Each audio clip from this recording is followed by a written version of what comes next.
Hey everyone, I hope that you're doing well. You had a good weekend. I have been able today to catch up a little bit on the timeline assignments. So I apologize that that has taken me a few days, but I have provided feedback for you on the Unit 2 timeline assignment. Just check Blackboard under my grades. You'll see not only a score, but my written feedback for you.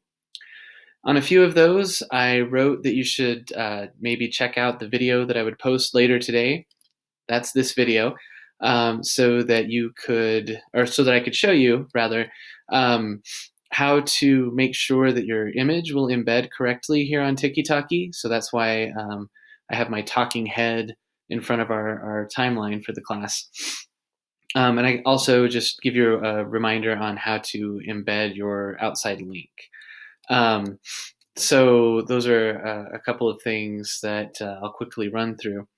All in all, we're off to a really good start with the timeline assignment. One of the keys to this assignment is to remember that in addition to defining whatever person, place, event, or theme you choose as your topic, you also need to explain how studying that topic will help us to answer the guiding question for the unit. So for Unit 2, of course, the question was asking us about the relationship between colonial era institutions and ways of thinking with the independence era. Of course, that's not how the question was phrased exactly, but what we're thinking about are continuities and big changes that came about because of independence. That does require us to think about what colonial life was like. And reading the timeline here, I think you all did a really good job of filling in that context. One thing I did want to mention, just in terms of topics that we're studying, is the meaning of conservatism and liberalism in the early 19th century. So those terms don't necessarily mean what they mean today. Today, they have a very specific meaning in the US political context that differs from what they meant in the 19th century, kind of broadly. So, broadly, 19th century liberals, whether they were in Europe or in the Americas or any other colonial empire around the globe, liberals tended to adhere to Enlightenment thinking. So they were a product of those new ideas that many of you referenced from people like Voltaire or Rousseau. Also, the ideas of John Locke or Thomas Hobbes in terms of politics. They got people thinking about political systems not as divine right kinds of situations or frameworks, but instead as social contracts. So another hallmark of 19th century liberalism was Adam Smith and the kind of advent of capitalism, the idea that governments should allow the invisible hand of markets to determine economic outcomes. So these are all relatively new ideas, and they were considered liberal ideas. Free speech, free press, freedom of assembly, in terms of like specific rights, these are things that liberals believed in. By and large, though, liberals were not necessarily opposed to things like slavery, simply because they adhered to liberal ideologies. Many liberals still, we have all of the founding fathers in the United States as examples of this. There were exceptions in Latin America, even people like Simón Bolívar.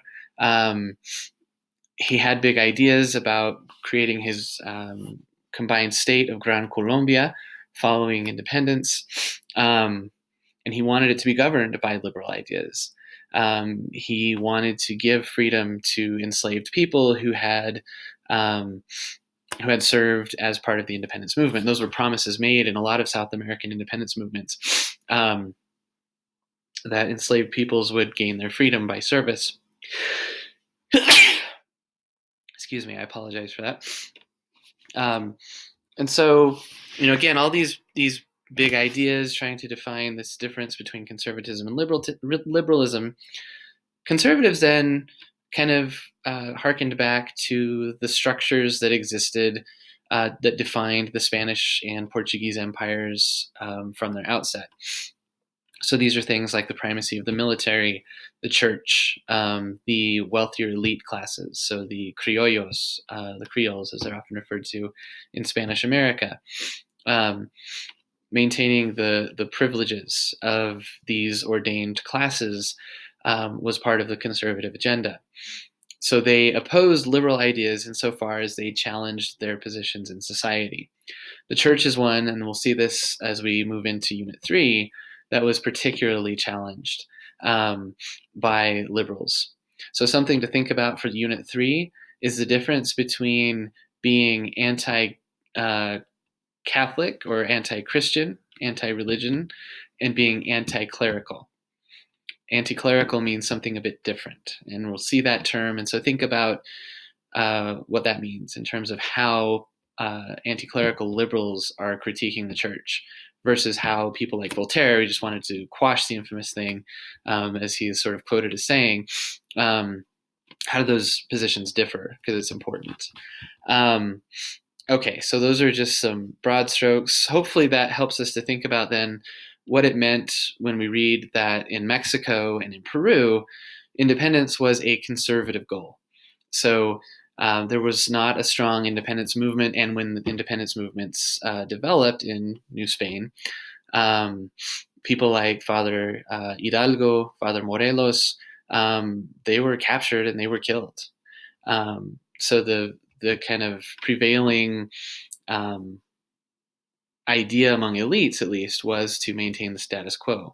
When the status quo in Spain changed and took a more liberal turn, that's when elites like Iturbide in Mexico wanted independence. It became for them a conservative goal because for them a break with Spain would help them preserve those traditional privileges that I was kind of alluding to. Hopefully that's helpful and makes sense if you had those kinds of questions. If you had big questions about other things from Unit 2 that you're still kind of unclear about or that we don't get to address as I write back to you of your journal entries, I'll be doing that in the next couple of days, let me know so that we can talk about that via email or elsewhere. Okay, so now that you've listened to my spiel about liberalism and conservatism in the 19th century, here's the part that I promised you that you've been waiting for. So I'm going to shrink my head, put it over here. I just wanted to show you a couple of things regarding the way that you get images to appear correctly. So some of these, like the entry on Bartolomé de las Casas, I believe this was Lorenzo's, if I'm remembering right. Sometimes videos just don't display right in the thumbnail, but if I open this and I see it there like that, it's no problem.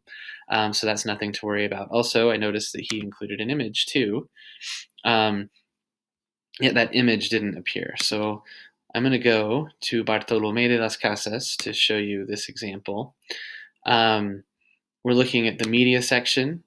The video worked correctly, but this JPEG didn't. So we're going to go and check and see. I'm going to just copy that URL. I'm going to open a new tab, and I'm going to paste the URL over there. Usually what happens is, and I think this was the case here, if you copy this URL that's up here in the browser bar, that won't work in Tiki-Taki.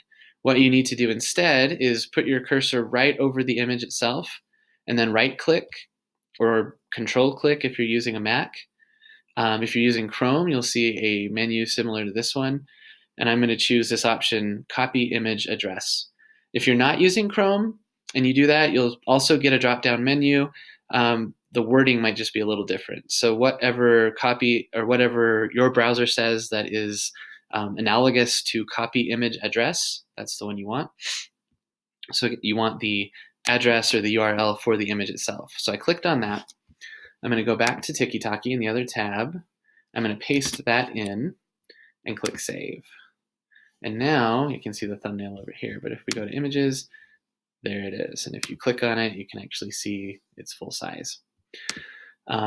Okay, so that is the way those work. I'm going to, well, actually, nope, that's just fine. So that's how that works. Something else I wanted to point out. You'll notice that this entry is all in italics. The reason that happened is that this was posted all in the basic info section. So if you go, I'm going to just cut this out of the intro box, and I'm going to move it. Well, I'm going to save it. There's gone. But not to worry.